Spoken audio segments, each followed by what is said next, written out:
Will Monday mark the beginning of the recovery? Covent Garden's gearing up for when restaurants can serve outside and non-essential shops reopen.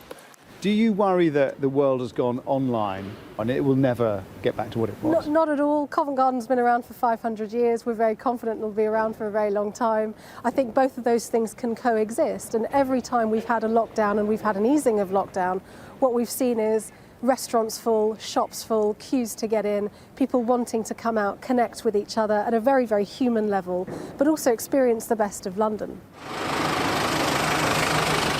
For many, the pandemic hit home with these images of London emptying out just before the first lockdown in March 2020.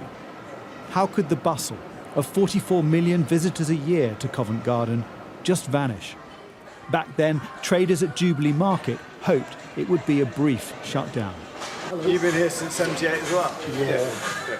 But a year on, and the market's not ready to open, because last summer they didn't have the trade. When we did come back, the market was absolutely desolate. The West End was desolate. Yeah.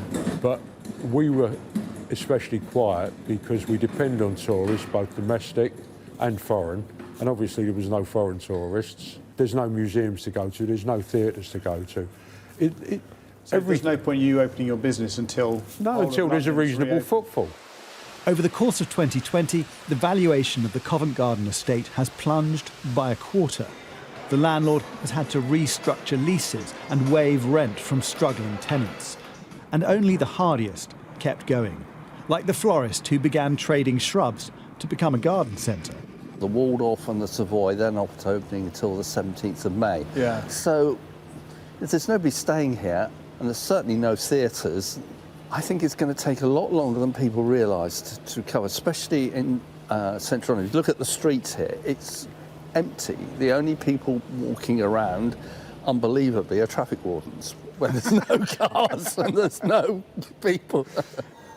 This is a place where time has stood still, where livelihoods have been put on hold, but now you can just start to feel it. The buzz is returning. London is getting ready to put on a show. But the question is, who's coming? This place can't thrive, can it, really, until the airports are open and the hotels are open and the theatres are open? I think it's a really good point. You do need a lot of things to work together. I think we have to remember that, you know, somewhere like Covent Garden, it's both for the international tourist, but it's also for the Londoner, it's for the domestic audience.